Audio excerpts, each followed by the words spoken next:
Hello everyone, welcome to NEET Guru classes. तो updated mind map की series में हमारा अगला चैप्टर है excretory product and their elimination.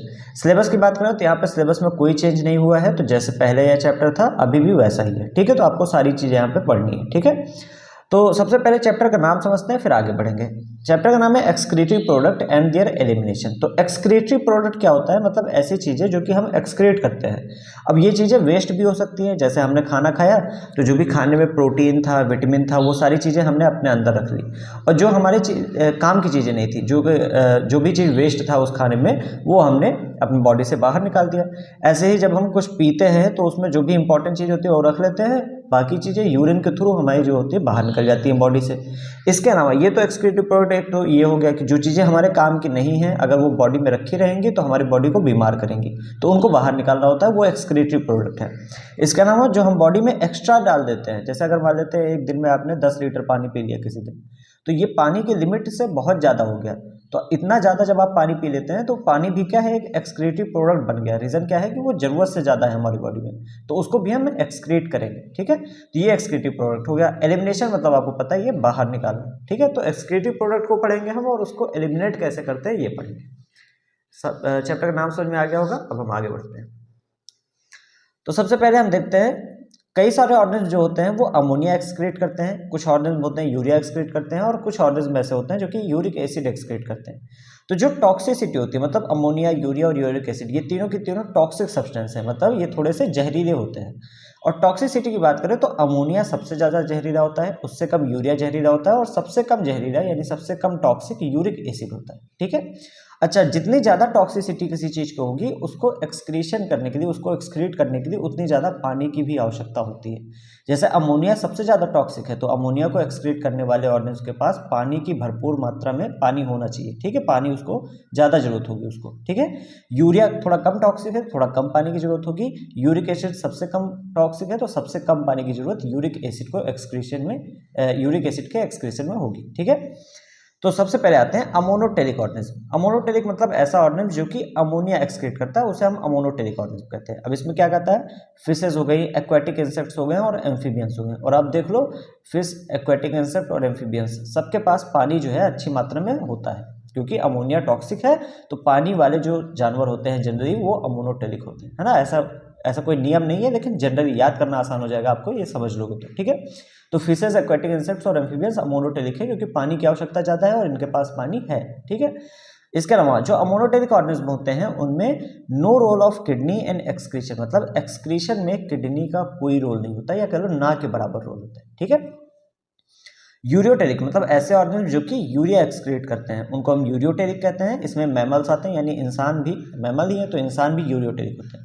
इसके अलावा टेरेस्ट्रियल एम्फीबियंस आते हैं। ऐसे एम्फीबियंस समझ लो आप जो कि ज़्यादातर टाइम अपना जमीन पे बिताते हैं, है ना, उनको हम टेरेस्ट्रियल कह देते हैं। ठीक है, ऐसा समझने के लिए कह लो, है ना। टेरेस्ट्रियल एम्फीबियंस हो गए। इसके अलावा मरीन फिशेज, मतलब ऐसी फिशेज जो कि समुद्र के पानी में रहती हैं, ये सारी यूरियोटेरिक है। ठीक है, यूरिकोटेरिक मतलब ऐसे ऑर्गेनिज्म जो कि यूरिक एसिड को एक्सक्रीट करते हैं। इसमें रेप्टाइल्स, बर्ड्स और लैंड स्नेल्स तथा इंसेक्ट्स आ जाते हैं। ठीक है,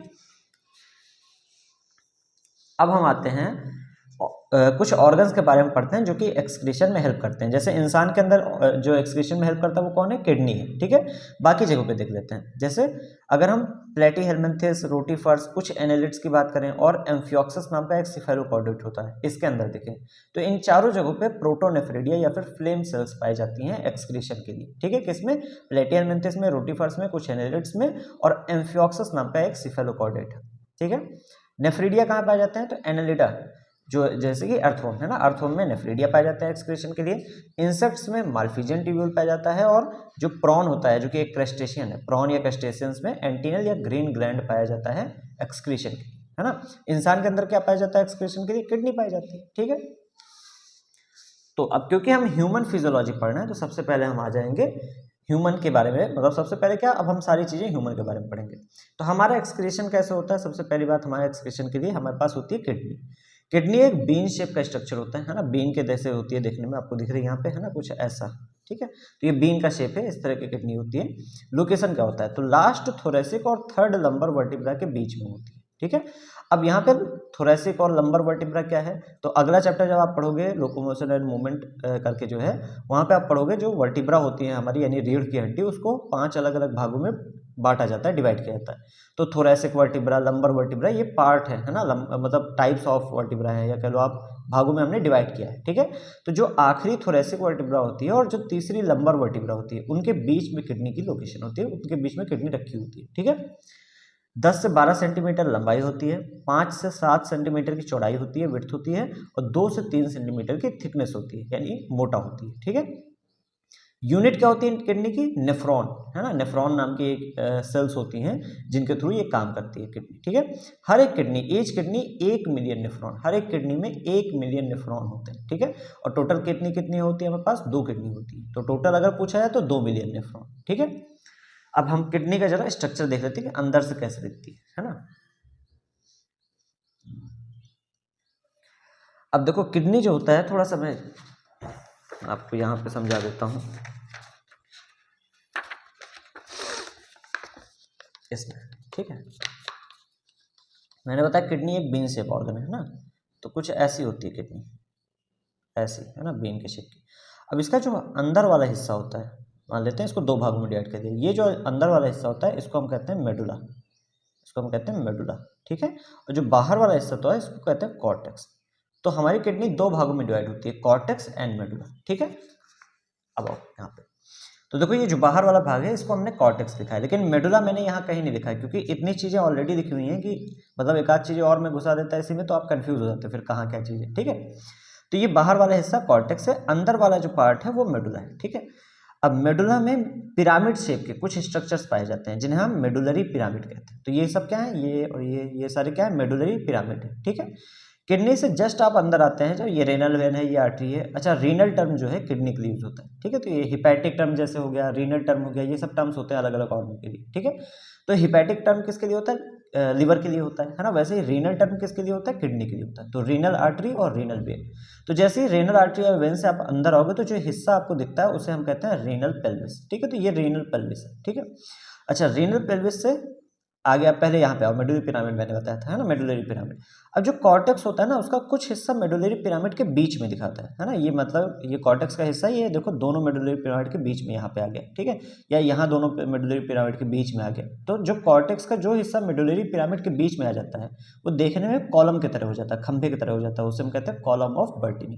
तो कॉलम ऑफ बर्टिनी क्या है, कॉर्टेक्स का वो हिस्सा जो कि मेडुलरी पिरामिड्स के बीच में आ जाता है, ठीक है। इसके अलावा रीनल पेल्विस ये होता है, रीनल पेल्विस से जस्ट आगे बढ़ोगे तो आपको कैलिक्स देखने को मिलते हैं। कैलिक्स जो है यहाँ पे बेसिकली अच्छे से मतलब डिटेल में बहुत नहीं दिखाया गया है, हल्का पाइप के टाइप के स्ट्रक्चर होते हैं, ठीक है। तो कैलिक्स यहाँ पे आपको देखने को मिलेंगे, यहाँ पे हर एक ये जो बना हुआ है आगे, ये बाहर निकला हुआ है जो इसी के जो बीच में यहाँ पे है ना, जैसे ये और ये है इसके बीच में, यहाँ पे आपको कैलिक्स देखने को मिलेंगे, ठीक है। बेसिकली मेडुलरी पिरामिड के जस्ट सामने कैलिक्स देखने को मिलता है, ठीक है। अच्छा, रेनल आर्टरी, रेनल वेन आपको पता चलेगा। यूरेटर क्या है, ये वो पाइप है, आप समझ लो, है ना, एक डक्ट है जो कि यूरिन को कलेक्ट करती है, ठीक है, और आगे की ओर ले जाती है। तो जो भी यहाँ पे यूरिन फॉर्मेशन होता है किडनी के अंदर, वो यूरेटर के थ्रू बाहर निकलता है। तो किडनी का ये फिगर याद रखना, बोर्ड्स में आपके लिए बहुत इंपॉर्टेंट है और नीट में भी, ठीक है। नीट में आप तो फिगर बेस्ड क्वेश्चन भी आते हैं, है ना। अब हम आते हैं नेफ्रॉन पे, नेफ्रॉन देखने में कैसी होती है। तो नेफ्रॉन देखो कुछ इस तरह से होती है नेफ्रॉन देखने में, ठीक है। ये क्या है, एक नेफ्रॉन है। अब ये कैसे काम करती है, सबसे पहले किडनी का काम आपको पता होना चाहिए कि किडनी ब्लड को फिल्टर करती है और उसमें से यूरिया को बाहर निकाल देती है, ठीक है। ये मेन काम है किडनी का, ठीक है, जिससे कि यूरिन का फॉर्मेशन होता है, ठीक है, यूरिन का। अब ब्लड को फिल्टर करने के लिए ऑब्वियसली ब्लड अंदर आना चाहिए, तो एफरेंट एट्रियोल से ब्लड अंदर की ओर आता है। कहाँ आता है, यहाँ पे जो एफरेंट एट्रियोल है ना, यहाँ से जो ब्लड आता है, और ये एफरेंट एट्रियोल क्या है, एक तरह की पाइप है। ये पाइप क्या होती है, खूब ज़्यादा डिवाइड हो जाती है और अंदर यहाँ पे कैपिलरी का एक गुच्छा बन जाता है। क्या बन जाता है, कैपिलरी का गुच्छा, और इसी को हम कहते हैं ग्लोमेरुलस, ठीक है। जैसे ये एफरेंट एट्रियोल आया, फिर ये डिवाइड करना शुरू हो जाता है, ठीक है, ऐसे 2 में डिवाइड हो गया, फिर ये वाली ब्रांच भी डिवाइड हो जाएगी 2 में, है ना। फिर ये वाली ब्रांच भी ऐसे छोटे होते चले जाते हैं बेसिकली, है ना। और जैसे जैसे ये धीमे धीमे छोटे हो जाती है, कैपिलरीज बन जाते हैं और कैपिलरीज का पूरा एक गुच्छा बन जाता है। उसी गुच्छे को हम क्या कह रहे हैं यहाँ पे, ग्लोमेरुलस कह रहे हैं, ठीक है। तो एफरेंट एट्रियोल आया, यहाँ पे ग्लोमेरुलस बना, और फिर उसके बाद यहाँ से जब ये ग्लोमेरुलस बन जाएगा यानी कैपिलरी के फॉर्म में हो जाएगा, तो यहीं पे ब्लड जो होता है वो छलने लगता है। अब ब्लड जब छन जाएगा तो वो प्योर हो गया, वो प्योर ब्लड जो होता है वो इफरेंट आर्टेरियोल की ओर, इफरेंट आर्टेरियोल से होते हुए बाहर निकल जाएगा। तो ब्लड अंदर कैसे आता है ग्लोमेरुलस में, एफरेंट आर्टेरियोल से, बाहर कैसे जाता है, इफरेंट आर्टेरियोल से, ठीक है। अब देखो होता क्या है, एफरेंट आर्टेरियोल से ब्लड यहाँ आया और यहाँ पे छोटे छोटे छेद होंगे जिनके थ्रू ब्लड जो होता है ग्लोमेरुलस के अंदर क्या होता है, ब्लड छनता है ना। और ये जो बोमेंस कैप्सूल है, ये जो कप के तरह का शेप का स्ट्रक्चर है ना, ये क्या है, बोमेंस कैप्सूल। बोमेंस कैप्सूल जो होता है एक तरह के छन्नी की तरह काम करता है। जो ब्लड यहाँ पे ग्लोमेरुलस में छन रहा है वो ऐसे बोमेंस कैप्सूल से होते होते अंदर आएगा।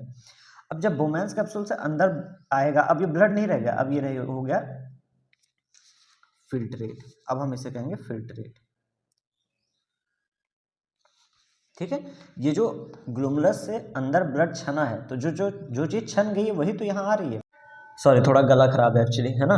हाँ, तो फिल्ट्रेट जो है जब यहाँ से निकलेगा, यहाँ से जब छन जाएगा तो खून उधर चला जाएगा, जो नीचे आएगा उसे फिल्ट्रेट कहेंगे।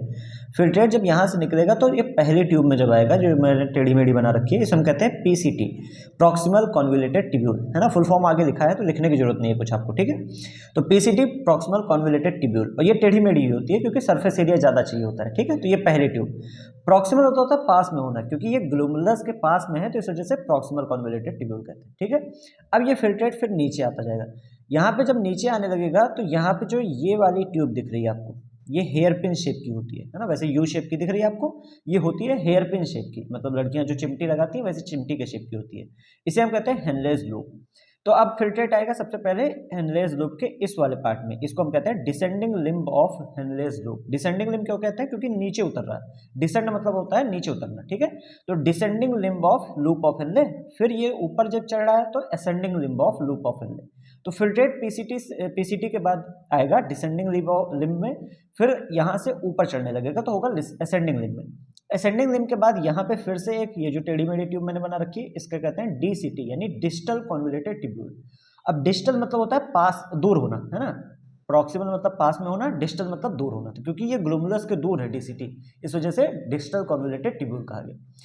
डीसीटी से होते हुए ये जो डीसीटी है वो आगे जाके ज्वाइन कर जाएगी कलेक्टिंग डक्ट में, और कलेक्टिंग डक्ट जो होती है इससे कई सारी नेफ्रॉन ज्वाइन होती है। जैसे इधर से ये वाली, यहाँ मतलब ये पूरी नेफ्रॉन जो है वो ये यहाँ से ज्वाइन है, ये वाली जो पाइप है यहाँ से एक और नेफ्रॉन ज्वाइन होगी, इस वाले पाइप से एक और नेफ्रॉन ज्वाइन होगी। तो इसी तरीके से कई सारी नेफ्रॉन जो है वो कलेक्टिंग डक्ट से ज्वाइन होती है, और कलेक्टिंग डक्ट में जब ये पहुँच जाता है फिल्ट्रेट हमारा, तो वो बन जाता है यूरिन, ठीक है। तो हमारा फिल्ट्रेट यहाँ से चला, यहाँ से होते हुए कलेक्टिंग डक्ट में आया, कलेक्टिंग डक्ट में आने के बाद उसे हम यूरिन कहने लगते हैं, ठीक है। इसके अलावा एक और चीज़ देखो, जो इफरेंट आर्टेरियोल है उसकी एक ब्रांच यहाँ से नीचे आते हुए लूप ऑफ हेनले जो है उसी के पैरेलल में, लूप ऑफ हेनले के पैरेलल में ऐसे ऊपर होते हुए चली जाती है, ठीक है, ऐसे। तो ये इफरेंट आर्टेरियोल की एक ब्रांच ये यहाँ से आते हुए इधर से ऊपर चली जाती है, ठीक है। इसका भी काम आगे आएगा तो मैं बताऊंगा, ठीक है। अब यहाँ पे आ जाओ, माल्फिजियन बॉडी क्या होता है, जो रीनल कॉर्पस्कल्स, माल्फिजियन बॉडी या फिर रीनल कॉर्पस्कल किसे कहते हैं, तो जो ग्लोमेरुलस है उसके साथ में जब बोमेंस कैप्सूल को आप मिला देते हैं तो दोनों को मिला के हम रीनल कॉर्पस्कल्स या फिर माल्फिजियन बॉडी कहते हैं, ठीक है। हेनलेस लूप जो होता है ये हेयर पिन शेप का होता है, मैंने बताया था आपको, लिखा होगा, है ना। और पीसीटी, डीसीटी और मॉर्फिजियन बॉडी ये तीनों के तीनों कॉर्टेक्स रीजन में होते हैं। तो देख रहे हो जो ऊपर वाले भाग है ना, पीसीटी, डीसीटी और माल्फिजियन बॉडी, ये पूरा का पूरा कहाँ है, कॉर्टेक्स रीजन में। जो हेनलेस लूप होता है ये कहाँ होता है, मेडुला, ठीक है। क्योंकि आपको पता है मैंने दो पार्ट में डिवाइड किया था इसको, है ना, कॉर्टेक्स और मेडुला, ठीक है। तो वही चीज यहाँ पे डीसीटी, पीसीटी और मॉर्फिजन बॉडी कॉर्टेक्स रीजन में होते हैं और लूप ऑफ हेनले होता है मेडुला रीजन में, ठीक है। जो बोमेंस कैप्सूल की सेल्स होती है उन्हें पोडोसाइट कहा जाता है, स्पेशल सेल्स होती हैं, ये छन्नी की तरह काम करती हैं, ठीक है। तो बोमेंस कैप्सूल की सेल्स को क्या कहते हैं, पोडोसाइट कहते हैं, ठीक है। तो ये हमारा पहला पेज था, ठीक है। अब आ जाते हैं सेकंड पेज पे, ठीक है। तो ये है हमारा दूसरा पेज। अब हम आ गए अपने सेकंड पेज पे। इसमें पहला टॉपिक है हमारा यूरिन फॉर्मेशन। यूरिन फॉर्मेशन में तीन स्टेप होता है, तीन चीजें होती हैं, ग्लोमेरुलर फिल्ट्रेशन होता है, रीअब्जॉर्प्शन और सिक्रीशन। जो ग्लोमेरुलर फिल्ट्रेशन होता है बेसिकली जो मैंने बताया था आपको कि खून यहाँ से आता है, यहाँ पे फिल्टर होता है और उससे फिल्ट्रेट बनता है, वो फिल्ट्रेट इस पाइप में आ जाता है ना। तो इसे कहते हैं ग्लोमेरुलर फिल्ट्रेशन। तो ग्लोमेरुलर फिल्ट्रेशन में क्या होता है, अल्ट्रा फिल्ट्रेशन ऑफ ब्लड, यानी ब्लड को अच्छे से फिल्टर किया जाता है। 1100 से 1200 ml ब्लड हर मिनट फिल्टर होता है, ठीक है। जब 1100 से 1200 ml ब्लड हम फिल्टर करते हैं तो हमारे पास 125 ml हर मिनट में फिल्ट्रेट मिलता है। आप बात समझ रहे हो ना कि यहाँ पे ब्लड कितना आया एक मिनट में, 1100 से 1200 ml, लेकिन यहाँ पे फिल्ट्रेट जो बना, जो कि यहाँ पाइपों में आ जाएगा, वो कितना आया, 125 ml। तो 1100 से 1200 में से 125 ml फिल्ट्रेट बनता है हर मिनट, ठीक है। ये जो हर मिनट फिल्ट्रेट बन रहा है इसी को हम कहते हैं ग्लोमेरुलर फिल्ट्रेशन रेट, यानी जीएफआर, ठीक है। तो जीएफआर कितना होता है, 125 ml पर मिनट, या फिर इसी को एनसीईआरटी ने 180 लीटर पर डे आपको लिख के दिया है ना, एक दिन में 180 लीटर। तो जीएफआर क्या होता है, फिल्ट्रेट फॉर्म पर मिनट, एक मिनट में कितना फिल्ट्रेट बना। अच्छा, एक चीज ध्यान दो, 180 लीटर पर डे फिल्ट्रेट बनता है। और मैंने आपको बताया था कि जो यहाँ पे फिल्ट्रेशन होता है वो ये यहाँ से होते हुए, नीचे से होते हुए, यहाँ से होते हुए बाहर जाता है, और जब कलेक्टिंग नेट पर पहुंचता है तो उसे हम यूरिन कहने लगते हैं, और वही यूरिन हम बाहर निकालते हैं। लेकिन हम दिन में 180 लीटर यूरिन थोड़ी बाहर निकालते हैं, तो बहुत कम निकालते हैं हम, लगभग 1.5 लीटर यूरिन हर दिन बाहर निकालते हैं। और रीजन क्या है, दूसरा स्टेप है रीअब्जॉर्प्शन। रीअब्जॉर्प्शन जब होता है तो ज़्यादातर जो पानी होता है जीएफआर में, वो वापस से रीअब्जॉर्ब कर लिया जाता है, उसका फिर से रीअब्जॉर्ब कर लिया जाता है उसको, ठीक है। सिक्रीशन में क्या होता है, हम कुछ चीज़ें जो कि जरूरी हैं उनको हम उसी जीएफआर में सिक्रीट करते हैं, ठीक है। अब सिक्रीशन और रीअब्जॉर्प्शन यहाँ पे आपको देखने को मिलेगा, समझ में यहाँ पे आएगा, ठीक है। जैसे पीसीटी जो प्रॉक्सिमल कॉन्वोल्यूटेड ट्यूब्यूल थी, इसमें क्या क्या एब्जॉर्प्शन होता है और क्या क्या सिक्रीशन होता है ये हम देखेंगे। एब्जॉर्प्शन में मोस्ट ऑफ न्यूट्रिएंट, ज़्यादातर जो कार्बोहाइड्रेट है, प्रोटीन है, फैट है, जो भी न्यूट्रिएंट्स हैं वो सारे के सारे यहाँ पे एब्जॉर्ब होते हैं। 70 to 80% इलेक्ट्रोलाइट्स यहाँ पे एब्जॉर्ब होते हैं, वाटर और बाइकार्बोनेट आयन सब यहाँ पे एब्जॉर्ब होता है। सिक्रेशन क्या क्या सिक्रेट किया जाता है, जो हमारा फिल्ट्रेट बना है उसके अंदर क्या क्या सिक्रेट किया जाता है, तो हाइड्रोजन आयन, अमोनिया और पोटेशियम आयन, इसको सिक्रेट किया जाता है। इसके अलावा डीसीटी यानी डिस्टल कॉन्वोल्यूटेड ट्यूब्यूल, इसमें एब्जॉर्प्शन होता है सोडियम का, बाइकार्बोनेट आयन का और वाटर का, और सिक्रेशन अगेन उसी का हाइड्रोजन आयन, पोटेशियम आयन और अमोनिया का सिक्रेशन होता है, ठीक है। अच्छा, अब आते हैं हेनलेस लूप पे। तो हेनलेस लूप जो होता है इसके दो लिम्ब है, डिसेंडिंग लिम्ब और असेंडिंग लिम्ब। जो डिसेंडिंग लिम्ब होता है वो परमीबल टू वाटर होता है और इम्परमीबल टू इलेक्ट्रोलाइट। इसको मैं समझाऊंगा आपको, है ना, ये समझने वाला चीज है। एक सेकेंड, देख,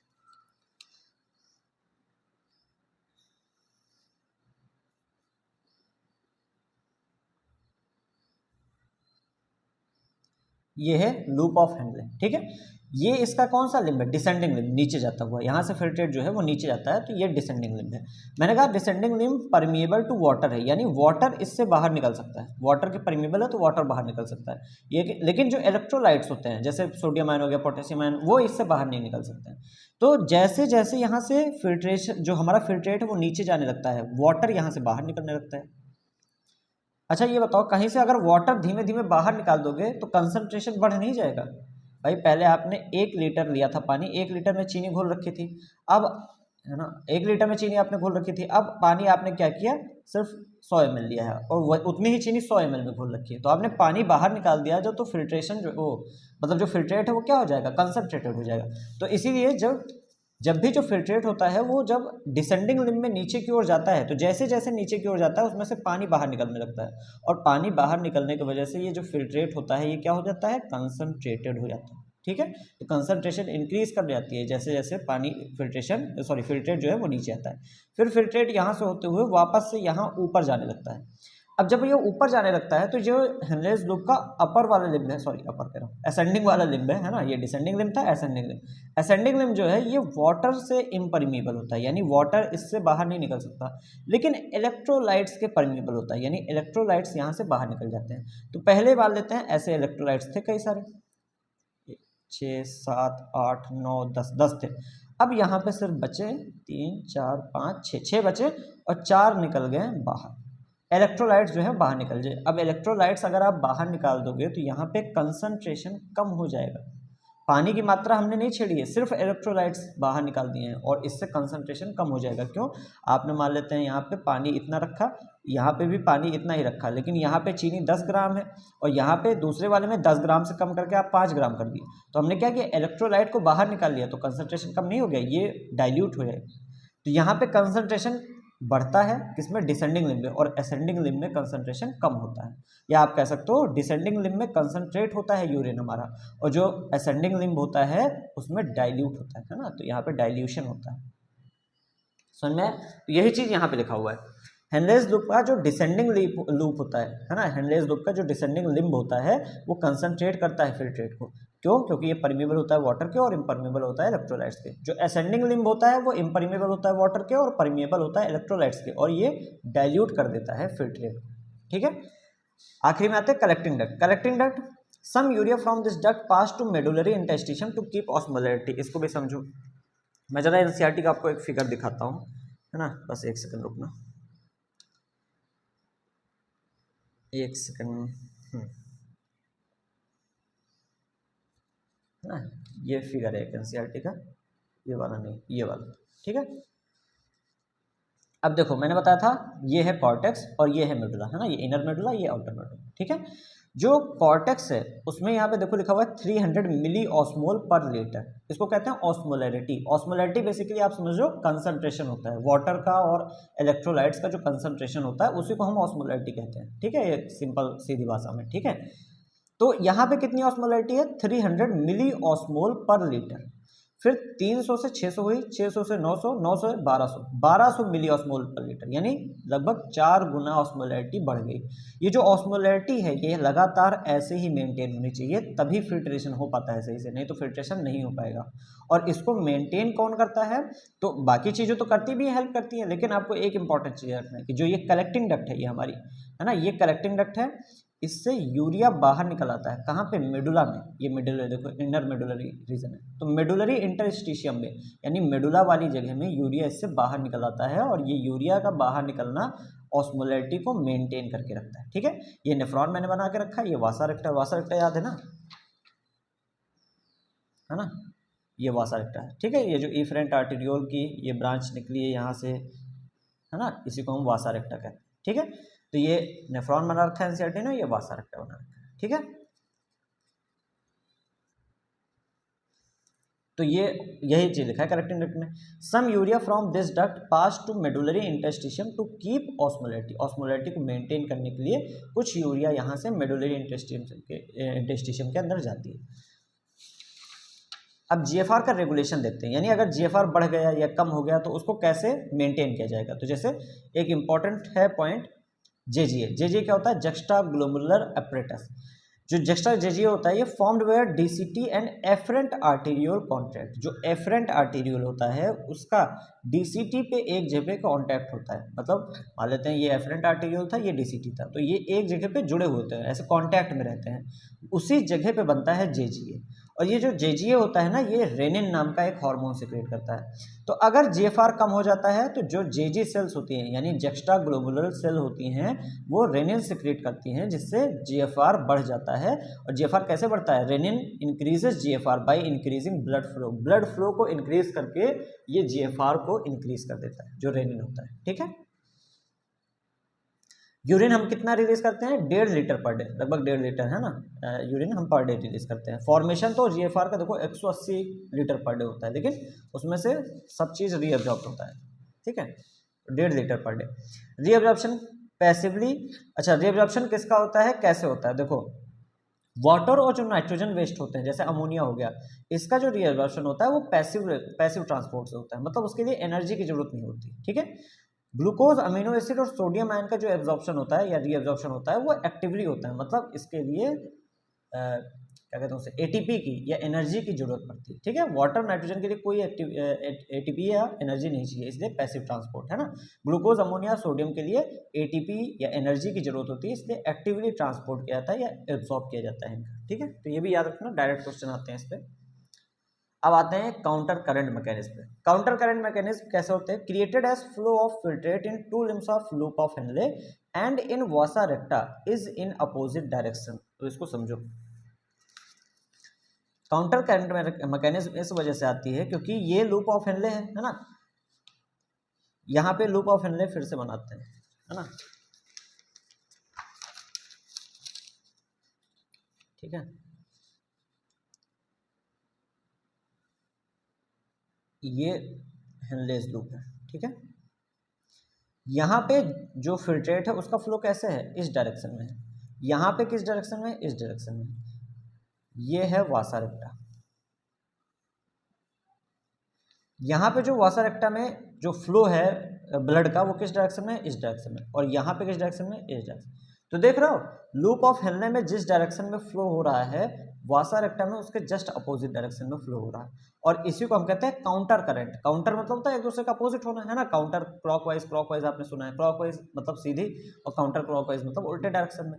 तो जो लूप ऑफ हेनले और ये जो लूप ऑफ हेनले के लिम्स हैं और जो वासा रेक्टा है, इनमें जो फ्लो होता है लिक्विड का, है ना, यहाँ पे तो फिल्ट्रेट होता है, यहाँ पे ब्लड का फ्लो, वो अपोजिट डायरेक्शन में होता है और उसी से काउंटर करंट जनरेट होती है, ठीक है।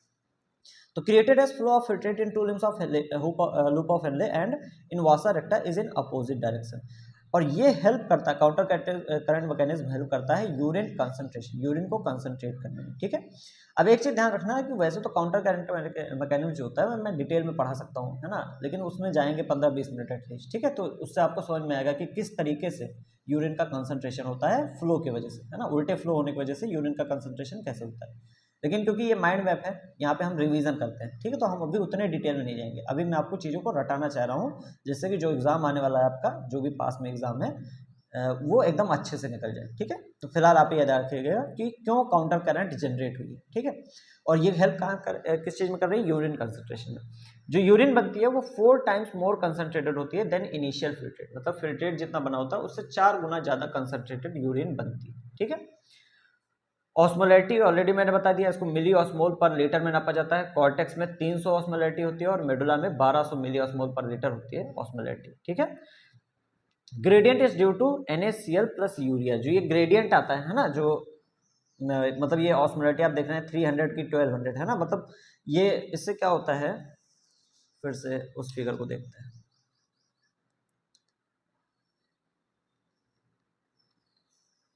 है ना।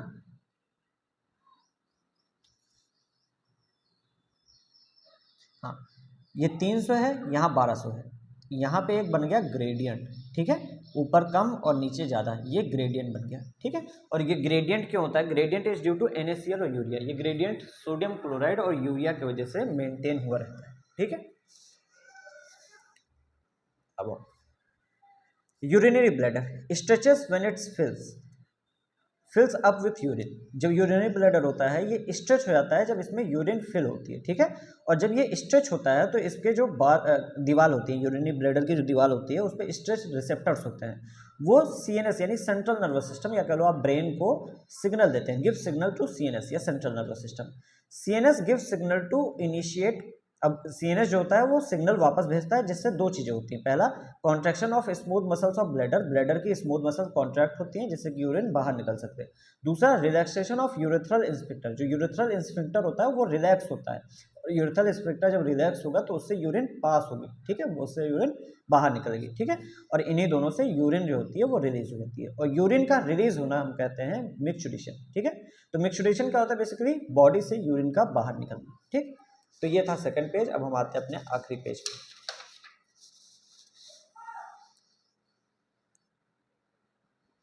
ठीक है। इसमें सबसे पहले आते हैं यहाँ पे, यूरिन का pH होता है 6 लगभग, तो स्लाइटली एसिडिक यूरिन होती है।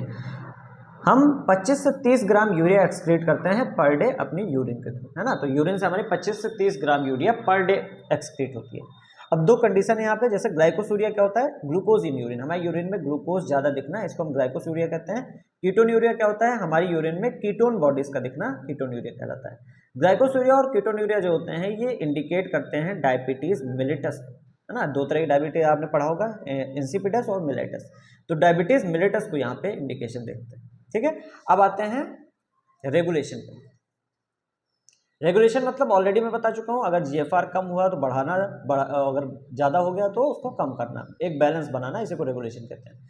3 तरह के रेगुलेशन हमें पढ़ने हैं, मतलब 3 जगह से रेगुलेशन हमें पढ़ने हैं। पहला हम पढ़ते हैं, थोड़ा सा जूम कर लेते हैं ना। सबसे पहला हाइपोथैलेमस। अब देखो, अगर GFR कम हो गया, है ना, GFR यानी ग्लोमेरुलर फिल्ट्रेशन रेट कम हो गया, तो हाइपोथैलेमस पोस्टीरियर पिट्यूटरी को इंडिकेशन देता है ना, इसको सिग्नल देता है। और पोस्टीरियर पिट्यूटरी से एडीएच या वैसोप्रेसिन निकलता है। एडीएच का फुल फॉर्म होता है एंटी डाईयूरेटिक हार्मोन, ठीक है। तो एडीएच या वैसोप्रेसिन निकलता है पोस्टीरियर पिट्यूटरी के द्वारा। और जो ये एडीएच होता है ना, ये डीसीटी से वाटर का रीअब्जॉर्प्शन कराता है, मेनली फ्रॉम डीसीटी। तो ये वाटर का रीअब्जॉर्प्शन कराता है मेनली कहाँ से, डीसीटी यानी डिस्टल कन्वोल्यूटेड ट्यूब्यूल से। अब जब वाटर रीअब्जॉर्प्शन होगा तो ब्लड प्रेशर बढ़ जाएगा, क्योंकि जो हमारा खून होता है वो हल्का सा डाइल्यूट हो जाता है, पानी क्योंकि ज़्यादा आ गया बॉडी के अंदर, तो ब्लड प्रेशर इंक्रीज हो जाएगा। और ब्लड प्रेशर जब इंक्रीज होता है तो जीएफआर भी बढ़ जाएगा। क्यों? क्योंकि भाई यहाँ से ब्लड प्रेशर जब ज़्यादा होगा तो यहाँ से खून ज़्यादा आएगा, और ज़्यादा खून आएगा तो ज़्यादा खून छनेगा, और ज़्यादा खून छनेगा तो फिल्ट्रेट भी ज़्यादा बनेगा, यानी जीएफआर बढ़ गया, ठीक है। तो अगर ब्लड प्रेशर बढ़ेगा तो जीएफआर भी बढ़ जाएगा। तो ये पहला रेगुलेशन। दूसरा, heart. If blood flow increases in atria, अगर एट्रिया के अंदर ब्लड फ्लो बढ़ जाता है तो एट्रिया के द्वारा सिक्रीट होता है एक हार्मोन जिसे एएनएफ कहते हैं। एएनएफ मतलब एट्रियल नाइट्रियूरेटिक फैक्टर। एट्रियल नाइट्रियूरेटिक फैक्टर क्या करता है, वैसो डायलेशन करा देता है, यानी जो हमारी ब्लड वेसल्स होती हैं उनको डायलेट करा देता है। मान लेते हैं हमारे पहले ब्लड वेसल्स में इतना छोटा सा छेद था, अब वो ऐसा हो गया। क्यों? क्योंकि डायलेशन हो गया, है ना, वैसो डायलेशन हो गया। और जब वैसो डायलेशन हो जाएगा तो ब्लड प्रेशर डिक्रीज हो जाएगा ऑब्वियसली। अब क्योंकि जगह ज़्यादा हो गई तो ब्लड धीमे धीमे बहेगा, है ना, क्योंकि अब कोई प्रेशर नहीं रह गया कम, है ना, उतना ज़्यादा, तो ब्लड प्रेशर डिक्रीज हो जाएगा। और अगर ब्लड प्रेशर डिक्रीज हो गया तो जीएफआर भी कम हो जाएगा, ठीक है। तो ये दूसरा तरीका है हार्ट के द्वारा जिसमें जीएफआर कम होता है। तीसरा तरीका जो होता है जेजीए के द्वारा, जिसे हम कहते हैं रेनिन एंजियोटेंसिन मैकेनिज्म, ठीक है। तो जेजीए यानी जक्स्टाग्लूमुलर अपरेटस, अभी ऑलरेडी आपने देखा था। अगर जीएफआर कम होता है ना, कम होने पे ये एक्टिवेट होती हैं सेल्स, ठीक है। तो जेजीए सेल्स कब एक्टिवेट होती हैं, जब जीएफआर कम होता है। तो if GFR decreases activate JG cells activate होगी, और जिससे निकलेगा रेनिन।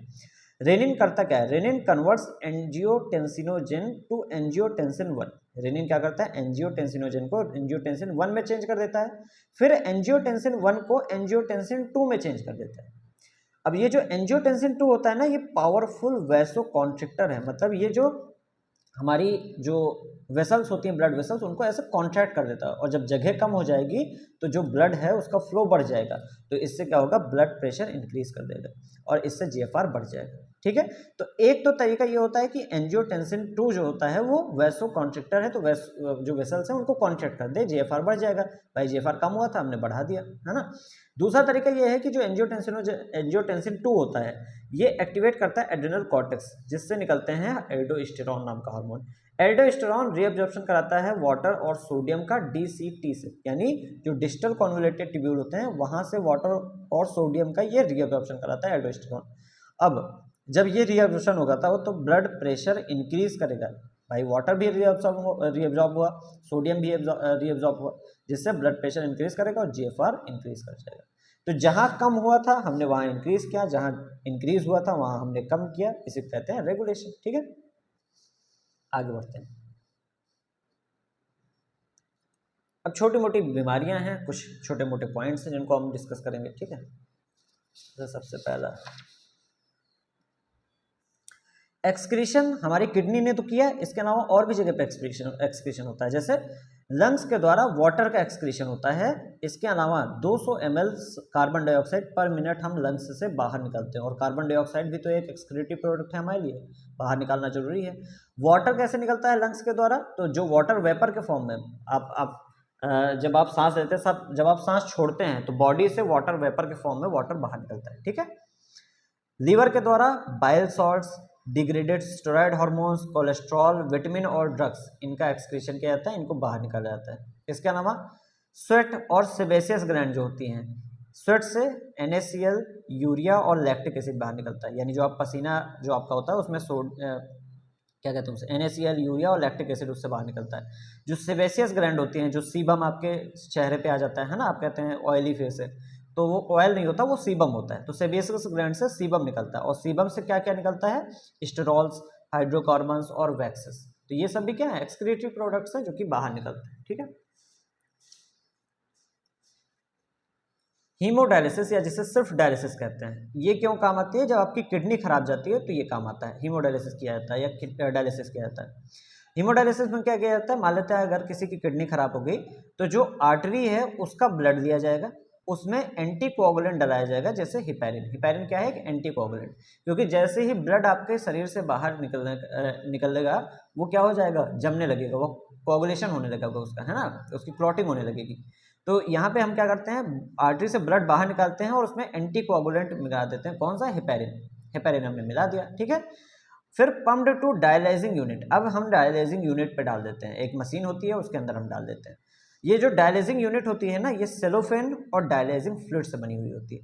जो डायलाइजिंग फ्लूइड होता है इसमें प्लाज्मा विदाउट नाइट्रोजन बेस, मतलब डायलाइजिंग फ्लूइड का कंटेंट क्या होता है? इसमें प्लाज्मा का पूरा पूरा कंटेंट होता है, जो हमारे ब्लड के प्लाज्मा का कंटेंट होता है वही चीज़ होती है, लेकिन नाइट्रोजन वेस्ट नहीं होता है। और अगर नाइट्रोजन वेस्ट नहीं है तो सिंपल डिफ्यूजन के थ्रू जो हमारा ब्लड का वेस्ट है वो डायलाइजिंग फ्लूइड के अंदर धीमे धीमे आने लगता है। समझ में आया? Cleared blood is added with anti heparin, अब जो ब्लड क्लियर हो गया है वो एंटी हेपेरिन को, उसमें एंटी हेपेरिन ऐड करते हैं और वेन्स के अंदर पंप कर दिया जाता है, ठीक है। तो ये होती है डायलिसिस की प्रोसेस। तो हमारा पूरा खून यहाँ पे लगातार साफ किया जाता है, ठीक है। अब आते हैं डिसऑर्डर्स पे, सिंपल से हैं। Uremia, urea accumulated in blood, blood में यूरिया का एक्यूमुलेशन हो जाना यूरीमिया कहलाता है, may lead to kidney failure, ठीक है। Renal calculi, calculi basically stone समझ लो, है ना, stone of crystallized salt, example oxalate. Normally जो ऑक्सलेट्स होते हैं उनका एक क्रिस्टल बन जाता है किडनी के अंदर, उसी को हम कहते हैं रीनल स्टोन, या फिर है ना जैसे क्या कहते हैं पथरी हो गई, है ना, पथरी, तो रीनल कैलकुलाई या फिर रीनल स्टोन कहते हैं। ग्लोमेरुलोनेफ्राइटिस, ग्लोमेरुलोनेफ्राइटिस क्या है? Inflammation of glomeruli of nephron, जो नेफ्रॉन के ग्लोमेरुलाई थे, है ना, उनके अंदर इन्फ्लामेशन हो जाना, इसको कहते हैं glomerular nephritis. Ultimate remedy to kidney failure is kidney transplant, अगर किडनी फेल हो गई तो दवाइयों से तो काम चलता ही है जनरली, लेकिन अगर उसकी अल्टीमेट आपको तो वो देखना है, रेमेडी देखनी है ना, रेडमी नहीं, रेमेडी मतलब होता है उपचार या इलाज, है ना, अल्टीमेट इलाज करना है तो उसके लिए किडनी ट्रांसप्लांट ही देखना पड़ता है, ठीक है।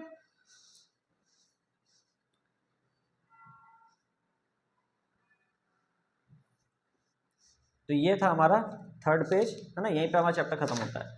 ये हमारा सेकंड पेज था, ठीक है, और ये था हमारा फर्स्ट पेज। तो यहीं पे हमारा चैप्टर खत्म होता है। और वीडियो अच्छा लगा हो तो लाइक और शेयर कर देना, चैनल को सब्सक्राइब कर देना, और कुछ अगर ना समझ में आया हो तो तुरंत कमेंट करके पूछ लेना, ठीक है, मैं कमेंट में आपको आंसर दे दूंगा, ठीक है। ठीक है, मिलते हैं अगले वीडियो में, जल्दी हम लाइव भी होने वाले हैं जिससे कि आपकी पढ़ाई थोड़ा सा और अच्छी हो, ठीक, मिलते हैं अगले वीडियो में, बाय।